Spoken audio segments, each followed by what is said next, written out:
Hello, this is Bharat and welcome again to Bharat K M online Pathshala where success begins. ये video अपना general knowledge के related है। General knowledge के related अपनी दो सीरीज चल रही है। एक तो 20-20 क्वेश्चंस की सीरीज चल रही है। एक वीडियो में हम 20 सबसे इंपॉर्टेंट क्वेश्चंस है जो प्रीवियस ईयर में आए हुए हैं और जिनके आने के बहुत ज़्यादा चांसेस है, उस तरीके के क्वेश्चंस कर रहे हैं। एक सीरीज़ तो अपनी ये चल रही है और दूसरी सीरीज़ अपनी एक वीडियो में हम एक टॉपिक को उठाते हैं और उस टॉपिक को एक वीडियो में हम कंप्लीट कर देते हैं। जैसे अभी अब लास्ट इस टाइम पर जो सुबह हमने किया था, जो स्टेडियम के लिए किया था, तो इस स्टेडियम के रिलेटेड जो भी बातें थी, सारे के सारे स्टेडियम हमने देखे थे कौन सी जगह पर हैं। जैसे हम कोई उसका ले लेंगे कि कौन सा शहर कौन सी नदी के किनारे बसा हुआ है, तो वो हम सारे कर लिए। ओके, कभी आर्टिकल की बात करेंगे तो आर्टिकल सारे के सारे जो इंपॉर्टेंट आर्टिकल है, वैसे तो आर्टिकल तो बहुत सारे हैं, सारे हमें याद नहीं करने। जो इंपॉर्टेंट आर्टिकल है वो हम एक वीडियो में कंप्लीट कर देते हैं। एक अपनी वो सीरीज़ चल रही है।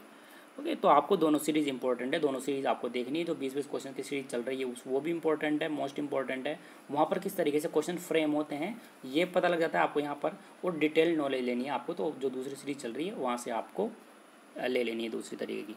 ठीक है, देखो क्वेश्चन नंबर फर्स्ट यहाँ पर लिखा हुआ है, बांसुरी बजाने से। इस तरीके से क्वेश्चन आता है, आपको कोई नाम दे देंगे वो कि बांसुरी बजाने से संबंधित कौन है, फिर आपको 4 तरीके के नाम दे देंगे ABCD ऑप्शन में। या फिर ऐसे आएगा कि हॉकी से रिलेटेड कौन है, या फिर ऐसे आ जाएगा कि क्रिकेट से रिलेटेड कौन है। इस तरीके से क्वेश्चन एक आता है, फ्रेम होता है।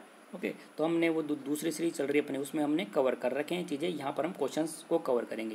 देखो, बांसुरी बजाने से संबंधित है कौन है, हरि प्रसाद चौरसिया। आपको नाम याद रखने हैं इनके।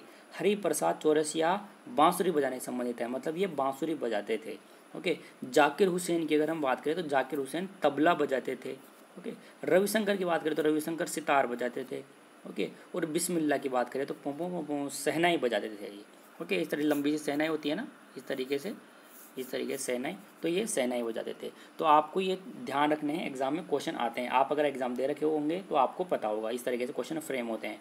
तो आपको ध्यान रखना है, बांसुरी बजाने से संबंधित मतलब हरि प्रसाद चौरसिया बांसुरी बजाते थे, जाकिर हुसैन तबला बजाते थे, रविशंकर सितार बजाते थे, और बिस्मिल्लाह शहनाई बजाते थे। तो ये अपना क्वेश्चन नंबर 1 कंप्लीट हो गया। बाकी डिटेल्ड चीज़ यहाँ पर इंपॉर्टेंट चीज़ें, इंपॉर्टेंट क्वेश्चन हम कवर कर लेते हैं। बाकी डिटेल्ड जो चीज़ है ना, वो हम दूसरी सीरीज चल रही है अपनी, वहाँ पर कवर करते हैं। ओके, लेकिन ये क्वेश्चंस भी इंपॉर्टेंट है, यहाँ से किस तरीके से क्वेश्चन फ्रेम होता है, और जो इंपॉर्टेंट क्वेश्चंस हैं उनको हम कवर कर लेते हैं। क्वेश्चन नंबर 2 की बात करें तो देखो, 3 जलसंधियाँ होती है, मतलब 2 जगह, मान लो ये कोई भी 2 शहर है, कोई भी 2 देश हो सकते हैं, या फिर 2 महासागर हो सकते हैं।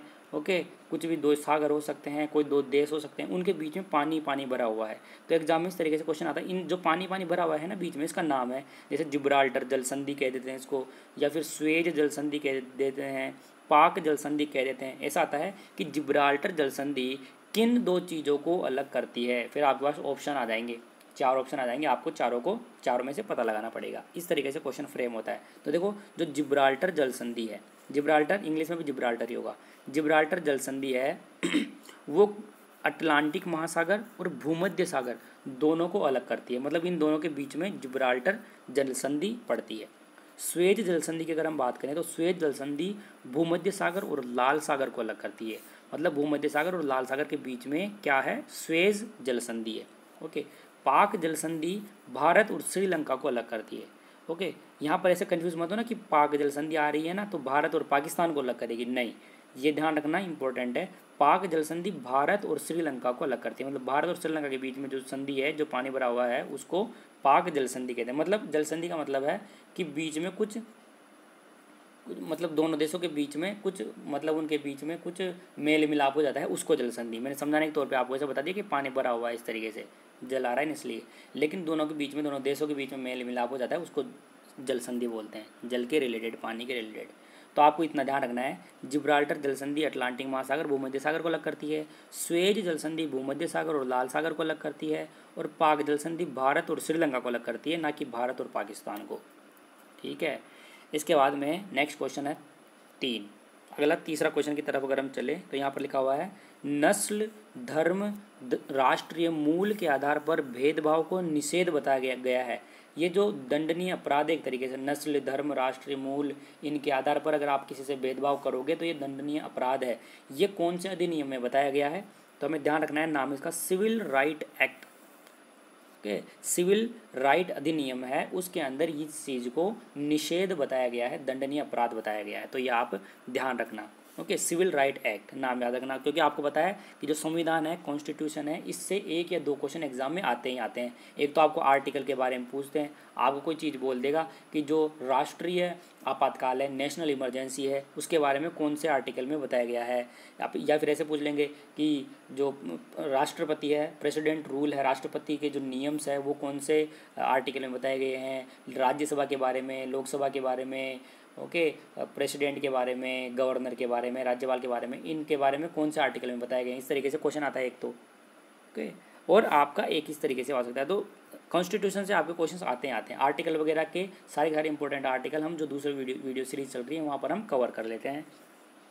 ये जो क्वेश्चन वगैरह लिखे हुए हैं यहाँ पर, इसको आपको डाउनलोड करने की ज़रूरत नहीं है। आप इसको सिर्फ देखो वीडियो को 1.5-2 गुना स्पीड करके, और समझो, जो बोल रहा हूँ उसको समझो, दिमाग में इन चीज़ों को बिठाने की कोशिश करो, लिखने में मत लगे रहो। इसकी PDF मैं आपको प्रोवाइड कर दूंगा, लिंक में डिस्क्रिप्शन बॉक्स और कमेंट बॉक्स दोनों जगह डाल दूंगा, आप वहाँ से डाउनलोड कर लेना। लिखने में टाइम खराब मत करो, सिर्फ आप जो बोल रहा हूँ उसको देखो, फिर आपके पास PDF डाउनलोड कर लिया करो हर एक वीडियो की, फिर 10, 15, 20, 25 PDF आपके पास हो जाए, फिर आप उसको प्रिंट निकलवा करके स्टेपल करके आपके पास रख लिया करो। तो नोट्स बनाने में टाइम खर्च नहीं करना है, आप 1.5-2 गुना स्पीड करके आप वीडियो को देखो, डिटेल से ढंग से देख लो इस वीडियो को, फिर आप PDF पढ़ के आपका काम निकाल सकते हो। ठीक है, इसके बाद में नेक्स्ट बात है कि RRCSP, आपको पास ऐसे शॉर्ट में लिखा हुआ भी आ सकता है। RRCSP के बारे में कौन से आर्टिकल में बताया गया है, तो आपको ध्यान रखना है आर्टिकल 15। इसके ऊपर एक मूवी भी आ रखी है, ओके, आपने देखी होगी आर्टिकल 15, तो आर्टिकल 15 मूवी आ रखी है। तो ये RRCSP है क्या? R मतलब होता है रिलीजन, मतलब धर्म, R मतलब होता है रेस, RAC रेस मतलब नस्ल, C मतलब होता है कास्ट, ओके, जाति, S मतलब है सेक्स, मतलब कि आप आदमी हो या फिर मतलब महिला हो या आदमी हो, इस तरीके से, और P मतलब प्लेस, मतलब आपका जन्म कौन सी जगह पर हुआ है, आप अच्छी फैमिली में जन्म हुआ है आपका, या फिर गरीब फैमिली में जन्म हुआ है, आप किसी पिछड़े हुए इलाके में जन्म हुआ है आपका। इन सभी चीज़ों के आधार पर हमें क्या भेदभाव नहीं करना चाहिए। तो इन सभी के बारे में आर्टिकल 15 में बताया गया है। इसके ऊपर आर्टिकल 15 के ऊपर तो अपने पास एक मूवी भी है, बनी हुई है, आप देख लेना, उसको देखे हुए होंगे, सब कुछ सब लोग देख रखे हैं। तो ये आपको ध्यान रखना, शॉर्ट में भी आ सकता है RRCSP। ठीक है, क्वेश्चन नंबर 5 की अगर हम बात करें तो यहाँ पर लिखा हुआ है जैसे अपना देखो संविधान लिखा हुआ है ना, अपनी एक बुक है, उसमें हर एक चीज़ लिखी हुई है कि आर्टिकल 1 में ये है, आर्टिकल 2 में ये है, आर्टिकल 3 में ये है। ऐसे ही बहुत जगह के संविधान है, लेकिन ब्रिटेन के अंदर जो संविधान है ना, अपनी तो बुक लिखी हुई है, मतलब लिखित संविधान है अपना, लेकिन ब्रिटेन के अंदर संविधान चलता तो है, वहाँ पर नियम कानून तो है संविधान के रिलेटेड, लेकिन लिखा हुआ संविधान नहीं है, लिखित संविधान नहीं है वहाँ पर। तो देखो, लिखित संविधान नहीं है, लिखित संविधान कौन से देश का नहीं है? ब्रिटेन का नहीं है, मतलब डॉक्यूमेंटेड कॉन्स्टिट्यूशन वहाँ पर, डॉक्यूमेंटेड संविधान नहीं है, यह आपको बात ध्यान रखनी है। ठीक है, लिखित संविधान कौन से देश का नहीं है? ब्रिटेन का नहीं है। ओके, नेक्स्ट क्वेश्चन की तरफ अगर चले, क्वेश्चन नंबर 6 की हम बात करें तो यहाँ पर लिखा हुआ है स्वदेशी आंदोलन। जो अपना स्वदेशी आंदोलन हुआ था ना 1905 में, जब बंगाल का विभाजन हुआ था, तो ये जो स्वदेशी आंदोलन है ना, इसको आंध्र के जो डेल्टा इलाके के लोग हैं, आंध्र के डेल्टा, ये डेल्टा वगैरह क्या होता है ये हम दूसरी वीडियो सीरीज में कवर करेंगे। ओके, आंध्र के डेल्टा के लोग हैं ना, इस स्वदेशी आंदोलन को किस नाम से जानते हैं? वंदे मातरम आंदोलन। ये आप ध्यान रखना, इस तरीके से आपके पास क्वेश्चन आ सकता है कि स्वदेशी आंदोलन को आंध्र के डेल्टा इलाके के लोग किस नाम से जानते हैं? वंदे मातरम आंदोलन के नाम से जानते हैं। स्वदेशी आंदोलन कब हुआ था? 1905 में हुआ था, और बंगाली विभाजन भी 1905 में ही हुआ था। ये आप भी बात आपको ध्यान रखनी है। क्वेश्चन नंबर 7 की अगर हम बात करें तो यहाँ पर लिखा हुआ है कि खुद की राजधानी पहले क्या थी? दिल्ली थी, उसको बदल करके दौलताबाद। कौन सा महापुरुष कर दिया था? कौन सा सुल्तान था उसने किया था? ये मोहम्मद तुगलक ने किया था। पहले दिल्ली थी राजधानी, खुद की राजधानी उसकी दिल्ली थी पहले, फिर उसने खुद की राजधानी क्या कर लिया था? दौलताबाद कर लिया था। अगर क्वेश्चन फ्रेम होगा तो इस तरीके से होगा कि किस सुल्तान ने अपनी राजधानी को दिल्ली से दौलताबाद में बदला था? मोहम्मद तुगलक ने बदला था ऐसा। ठीक है, इसके बाद में अपने पास क्वेश्चन नंबर 8 है। अपने पास विटामिन, जो जनरल साइंस होती है वहाँ से भी क्वेश्चन आते हैं, तो आपको 4 जनरल विटामिन हैं, ये सभी को याद होते हैं, नहीं है तो आप ध्यान रखना। विटामिन ए की कमी से रतौंधी रोग हो जाता है। ओके, विटामिन बी की कमी से बेरी रोग हो जाता है। विटामिन सी की कमी से स्कर्वी रोग होता है, और विटामिन डी की कमी से रिकेट्स रोग होता है। ओके, तो ये चारों विटामिन है, जनरल है, कक्षा 6 की किताब में मिल जाएंगे आपको, ये बिल्कुल जनरल है जो आपको ध्यान रखने हैं, जनरल साइंस के रिलेटेड है ये। कि विटामिन ए की कमी से रतौंधी रोग होता है, विटामिन बी की कमी से बेरी होता है, विटामिन सी की कमी से स्कर्वी होता है और विटामिन डी की कमी से रिकेट्स रोग होता है। क्वेश्चन नंबर 9 की बात करें तो आपने पेड़ का पत्ता देखा होगा, कोई भी पेड़ का पत्ता होता है, जैसे पीपल के पत्ते की बात करें हम, पीपल का पत्ता कुछ इस तरीके से होता है ना, तो आपने देखा होगा बीच में इस तरीके से जा करके पत्ते में कुछ ऐसे बनी हुई रहती है, ऐसे छोटी छोटी छोटी छोटी इस तरीके से बनी हुई रहती है, इस तरीके से। तो ये जो बीच की लाइन है ना, ये वाली जो बीच की लाइन है, ऐसे मोटा मोटा सा वहाँ पर दिखेगा आपको, आप पत्ता तोड़ के देखना, बीच में आप हाथ फेरे हुए ना इसके ऊपर, तो आपको मोटा मोटा लगेगा। यहाँ पर एक नस जैसी होता है बीच में, इसको हम क्या बोलते हैं, मिड रिब बोलते हैं इसको, ये आप ध्यान रखना। मिड रिब मतलब मध्य सिरा बोलते हैं इसको, ठीक है। तो ये आप ध्यान रखना। यहाँ पर आपसे क्वेश्चन किसी भी तरीके से फ्रेम हो सकता है इसमें कि पेड़ के पत्ते में या फिर किसी भी पेड़ के पत्ते में, पीपल के पत्ते में बीच में एक धारी बनी हुई रहती है, उसको क्या कहते हैं, वो क्या होती है, तो आप ध्यान रखना, मध्य शिरा कहते हैं उसको, मिड रिब, इंग्लिश में मिड रिब और हिंदी में मध्य शिरा कहते हैं, ठीक है। आपने देखो ये खेल होते हैं ना बड़े लेवल पर, ये 4 तरीके के ओपन खेल होते हैं अपने, कौन कौन से होते हैं देखो, आपको ध्यान रखना है, AFW और U। ए मतलब ऑस्ट्रेलियन ओपन, ओके, एफ मतलब फ्रेंच ओपन, डब्ल्यू मतलब विम्बलेडन ओपन और यू मतलब USA ओपन। 4 तरह के खेल होते हैं, 4 तरीके के, फिर इसमें इनाम वगैरह मिलते हैं लास्ट में जो जीतते हैं, महिला अलग जीतती है इसमें और पुरुष अलग जीतते हैं, अलग अलग तरीके के होते हैं, सभी को हम कवर कर लेंगे, जो अपना दूसरी वीडियो सीरीज चल रही है ना उसमें कवर करेंगे। यहाँ पर आपको क्या ध्यान रखना है, ये जो फ्रेंच ओपन है ना, फ्रेंच ओपन, इसके लिए, फ्रेंच ओपन के लिए मेल खिताब किसने जीता था, मेल खिताब किसने जीता है, राफेल नडाल ने जीता है, ये आपको ध्यान रखना है। अब देखो आप ये पढ़ लोगे ना, इस तरीके से याद हो जाएंगे ना आपको, तो फिर ये याद करने में आसानी हो जाती है कि ऑस्ट्रेलियन ओपन का कौन जीता है, एक तरीके से हम डिफ्रेंशिएट कर देते हैं उसको, फिर याद करना आसान हो जाता है ना। जैसे मान लो आपको ये पता नहीं होता बिल्कुल भी, और सीधा आप फ्रेंच ओपन का मेल खिताब किसने जीता था, राफेल नडाल ने जीता था, तो अब अपने को क्या है, याद तो हो जाता है वो, लेकिन ऐसे फील नहीं आता उसका, ओके। तो अब आप देखो आपको खेल का पता लग गया कि 4 तरह के खेल होते हैं, अच्छा इसका इसने जीता है, इसका इसने जीता है, फिर एक तरीके से हम डिफ्रेंशिएट करके पढ़ने लग जाते हैं, जिससे हमें आसानी हो जाती है पढ़ने में। ये चीज़ें आपको पता लगेगी जो अपनी दूसरी वीडियो सीरीज चल रही है ना, वहाँ हम कवर करते हैं इन चीज़ों को, ठीक है। तो ये ध्यान रखना, फ्रेंच ओपन मेल खिताब किसने जीता है, राफेल नडाल ने जीता है। क्वेश्चन नंबर 11 की अगर हम बात करें तो यहाँ पर लिखा हुआ है, विश्व जनसंख्या दिवस कब मनाया जाता है, वर्ल्ड पॉपुलेशन डे 11 जुलाई को मनाया जाता है। आप ध्यान रखना, ये डे के भी क्वेश्चंस आते हैं वहाँ पर एग्जाम में, करंट अफेयर से रिलेटेड जो डे होता है उसके क्वेश्चंस पूछ लेते हैं, जरूर नहीं करंट अफेयर से रिलेटेड हो, पिछला भी पूछ लेते हैं, तो डे आपको याद होने चाहिए, जो इंपॉर्टेंट रहते हैं वो तो आपको जरूर याद होने चाहिए, ठीक है। तो विश्व जनसंख्या दिवस, वर्ल्ड पॉपुलेशन डे 11 जुलाई को मनाया जाता है, ओके। और जो मजदूर दिवस है वो 1 मई को मनाया जाता है, 1 मई को आपका मजदूर दिवस आता है, ओके। और 1 मई को ही मैंने आपको बता रखा है, 1 मई को ही गुजरात और महाराष्ट्र, इन दोनों राज्यों का राज्य दिवस भी मनाया जाता है। जैसे गुजरात दिवस भी 1 मई को आता है और महाराष्ट्र दिवस भी 1 मई को आता है, ये अपने कवर कर रखे हैं, ओके। अपने भारत में जितने भी राज्य हैं उन राज्य के, जैसे राजस्थान दिवस कब मनाया जाता है, उत्तर प्रदेश दिवस कब मनाया जाता है, कर्नाटक दिवस कब मनाया जाता है, आंध्र प्रदेश दिवस कब मनाया जाता है, सभी राज्यों के जो दिवस कब मनाए जाते हैं वो मैंने आपको वहाँ पर अच्छे से सीरीज़, पहले जनवरी के कौन से हैं, फरवरी के कौन से हैं, मार्च के कौन से हैं, वो मैंने आपको वहाँ पर करवा रखे हैं, जो दूसरी वीडियो सीरीज़ है वहाँ पर, ठीक है। तो आपको दोनों चीज़ ध्यान रखनी है, विश्व जनसंख्या दिवस 11 जुलाई को और मजदूर दिवस 1 मई को मनाया जाता है, ठीक है। पोलियो की टीके की खोज किसने की थी, ये आपको ध्यान रखना। क्वेश्चन नंबर 12, पोलियो की टीके की खोज किसने की थी, जोनास साल्क ने की थी, किसने की थी, जोनास साल्क। अब यहाँ पर आपके लिए क्वेश्चन है कि चेचक रोग होता है ना, चेचक, चिकन पॉक्स एक तरीके का वायरस है, ओके। तो उस वायरस के लिए भी टीके की खोज हुई थी, तो आप ये बताना, कमेंट करके ये बताओ कि जो वायरस है, चिकन पॉक्स है, उसके लिए चेचक रोग है, उसके लिए जो टीके की खोज की थी वो किसने की थी। पोलियो के लिए तो जोनास साल्क ने की थी, और चेचक के लिए, चिकन पॉक्स के लिए टीके की खोज किसने की थी, आप कमेंट करके बताइए। हम नेक्स्ट वीडियो में, आगे की वीडियोज़ में उसको कवर कर लेंगे, लेकिन आप एक बार सर्च करना और कमेंट करके बताइएगा, ठीक है। नेक्स्ट है 2026 का फीफा वर्ल्ड कप कहाँ पर होगा, 3 जगह पर होगा ये, कहाँ पर होगा, कनाडा में होगा, मैक्सिको में होगा और अमेरिका में होगा, 3 जगह पर होगा। इस तरीके से क्वेश्चन पूछा जाता है कि ऐसा आपने देखा भी होगा कि इस बार जो क्रिकेट का वर्ल्ड कप है वो कहाँ पर होगा, IPL कहाँ पर होगा, इस तरीके से क्वेश्चन एग्जाम में आते हैं। तो ध्यान रखना, 2 चीज़ ध्यान रखना, एक तो ये 2026 का फीफा वर्ल्ड कप कहाँ पर होगा, 3 जगह पर, कनाडा, मैक्सिको और अमेरिका। और 2023 का जो क्रिकेट का वर्ल्ड कप है वो अपने इंडिया में होगा, ये ध्यान रखना। तो ये मोस्ट इंपॉर्टेंट है, ये आपको ध्यान रखना है। 2023 का क्रिकेट वर्ल्ड कप अपने इंडिया में खेला जाएगा। ओके, इंडिया में अलग अलग जगह पर खेला जाएगा, लेकिन इंडिया में खेला जाएगा वो, तो ये आपको ध्यान रखना है। क्वेश्चन नंबर 15 की अगर हम बात करें तो साहित्य अकादमी पुरस्कार, इस साहित्य अकादमी पुरस्कार के रिलेटेड सारी बातें हमने डिटेल से दूसरी जो वीडियो सीरीज चल रखी है वो एक वीडियो में हमने साहित्य अकादमी पुरस्कार के बारे में सारी जानकारी वहाँ पर कवर कर लिए थे वहाँ पर। ओके, यहाँ पर आपको इतना ध्यान रखना है कि साहित्य अकादमी पुरस्कार कितनी भाषाओं में दिया जाता है।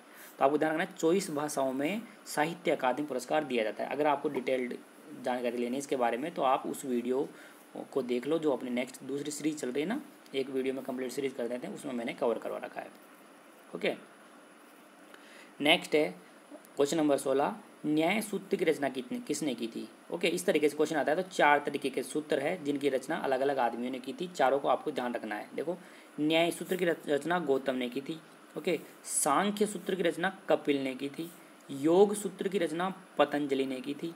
ओके, और चारवाक सूत्र की रचना चारवाक ने की थी। तो ये चारों तरीके के सूत्र है, उनकी रचना इन लोगों ने की थी, मतलब इनका इन्वेंशन किया था एक तरीके से, ये ध्यान रखना है आपको। तो न्याय, सांख्य, योग और चारवाक, गौतम, कपिल, पतंजलि एंड चारवाक। ठीक है, तो ये चारों आपको ध्यान रखने। नेक्स्ट क्वेश्चन नंबर 17 की तरफ अगर हम चलें तो यहाँ पर लिखा हुआ है, अशोक ने बौद्ध धर्म की दीक्षा किसके पास ली थी। या फिर ऐसे आ सकता है कि अशोक को बौद्ध धर्म की दीक्षा किसने दी थी। तो अपगुप्त ने दी थी। हिंदी में, इंग्लिश में लिखो तो ऐसे लिख लेना आप, अप फिर गुप्त, GUPT, अपगुप्त ने। ओके, तो अपगुप्त ने अशोक को बौद्ध धर्म की दीक्षा दी थी। यहाँ पर आपके पास इस तरीके से आ सकता है, तो ये जो सम्राट अशोक था ये कौन से वंश का था, कौन से वंश से बिलोंग करता था। तो मौर्य वंश का था ये। ओके, तो अशोक सम्राट जो मौर्य वंश के थे उनको बौद्ध धर्म की दीक्षा अपगुप्त ने दी थी, या फिर अपगुप्त से इन्होंने बौद्ध धर्म की दीक्षा ली थी। ये मैंने अभी कवर कर दिया। हम स्वदेशी आंदोलन को जो आंध्र के डेल्टा इलाके के लोग हैं वो कौन से नाम से जानते हैं, वंदे मातरम आंदोलन के नाम से जानते हैं। और ये स्वदेशी आंदोलन कब हुआ था, 1905 में हुआ था। उस टाइम पर बंगाल विभाजन भी हुआ था अपना, ये हमने कवर कर लिया पहले ही। इसके बाद में क्वेश्चन नंबर 19 है, प्रथम केंद्रीय विधानसभा का गठन कब हुआ था, 1921 में हुआ था। देखो, जो 1920 के लास्ट का जो दिसंबर का मंथ था ना, उस टाइम पर इनकी वोटिंग वगैरह हुई थी और इसका गठन 1921 में हो गया था। प्रथम केंद्रीय विधानसभा गठन 1921 में किया गया था। ओके, तो ये आपको ध्यान रखना है। और फाइनली क्वेश्चन नंबर 20 है मेरे पास, 1956 में जो राज्यों का पुनर्गठन हुआ था अपने भारत में, या ये हम हिस्ट्री वगैरह में इसमें पढ़ते हैं, पहले स्टार्टिंग से पढ़ते हैं ना, उस टाइम पता लगता है अपने को। तो देखो, आप इतना ध्यान रखो आप, 1956 में 1956 में राज्यों का पुनर्गठन हुआ था। उस टाइम पर कितने तो राज्य थे अपने भारत में और कितने केंद्र शासित प्रदेश थे। राज्य मतलब कितने तो स्टेट्स थे अपने इंडिया में और कितने यूनियन टेरिटरीज थी, ये आपको ध्यान रखना है। तो जब 1956 में राज्यों का पुनर्गठन हुआ था ना, उस टाइम पर 14 तो राज्य थे, 14 तो अपने स्टेट थे। ओके, और 6 केंद्र शासित प्रदेश थे, यूनियन टेरिटरीज थी, 6 केंद्र शासित प्रदेश थे। तो ये आपको ध्यान रखना है। आपको इनके नोट्स वगैरह बनाने की ज़रूरत नहीं, जो भी मैं वीडियो अपलोड करता हूँ 20-20 क्वेश्चन की सीरीज़, और जो एक वीडियो में एक टॉपिक हम कंप्लीट कर देते हैं वो वाला, इनके मैं आपको कमेंट बॉक्स में और डिस्क्रिप्शन बॉक्स में दोनों जगह पर लिंक प्रोवाइड करता हूँ। आपको कोई इंस्टाग्राम कहीं पर जाने की ज़रूरत नहीं है, सीधा आप लिंक पर क्लिक करो, सीधा ही आपके पास डाउनलोड होने लग जाएगी, PDF डाउनलोड होकर के आपके पास आ जाएगी। ओके, आप उनको इकट्ठा रखा करो एक साथ, एक फोल्डर बना करके, फिर आपके पास 25, 30, 40, 50 PDF हो जाए तो आप उनको प्रिंट आउट निकलवा करके स्टेपल करके आपके पास रख लेना टेबल के ऊपर। लिखने की आपको ज़रूरत नहीं है, आप सिर्फ वीडियो देखा करो, 1.5 गुना स्पीड, 2 गुना स्पीड, या फिर नॉर्मल स्पीड, जैसे भी आप कंफर्टेबल हो उस तरीके से वीडियो सिर्फ देखा करो। जो बताता हूँ उसको दिमाग में फिट किया करो अच्छे से। फिर जब PDF पढ़ोगे ना तो आपको ऐसा लगेगा कि हाँ, ये PDF तो मैंने ही बना रखी है। अगर आप वीडियो देखोगे नहीं और सीधी PDF पढ़ोगे ना, तो फिर आपको, क्योंकि उसमें शॉर्ट में लिख रखे हैं ना बहुत सारी चीज़ें, तो वो समझ नहीं आएगी। तो एक बार वीडियो देख लोगे तो फिर आपको हर चीज़ समझ आने लग जाएगी। ओके, बाकी आप वीडियो को लाइक कीजिए, वीडियो और चैनल दोनों को शेयर किया कीजिए, चैनल को सब्सक्राइब कीजिए, दोस्तों को, फ्रेंड्स को, फैमिली में। ओके, जो भी आपके कॉलेज के ग्रुप वगैरह है सब में आप बताइए इनको, इतनी आप हेल्प कर दीजिए, सब्सक्राइबर बढ़वाइए। ओके, नेक्स्ट वीडियो में किसी नई चीज़ के साथ मिलेंगे। Thank you for watching the video.